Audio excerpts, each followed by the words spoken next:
পেরিয়ার অভয়ারণ্যটি কোন রাজ্যে অবস্থিত? কেরালা। সবুজ কেন্দ্র বলতে কী বোঝায়? পরিবেশ দূষণ সংক্রান্ত কেস বিচার করেন যে জজেরা। মহাবলীপুরমের রথ আকার বিশিষ্ট মন্দিরগুলো নির্মিত হয়েছিল কোন রাজাদের আমলে? পল্লব রাজাদের আমলে।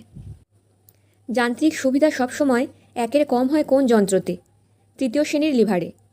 কান্ডালা বন্দর কোথায় অবস্থিত? গুজরাটে। আমজাদ আলী খান কিসের জন্য বিখ্যাত ছিলেন? শারদবাদক ছিলেন।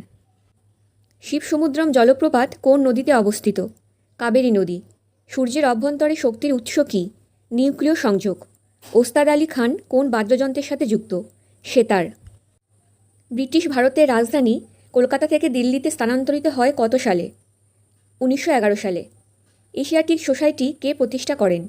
William Jones. কোন গুপ্ত রাজা পশ্চিম ভারতের সব শাসনের অবসান ঘটান? দ্বিতীয় চন্দ্রগুপ্ত। স্কারভি রোগ হয় কোন ভিটামিনের অভাবে?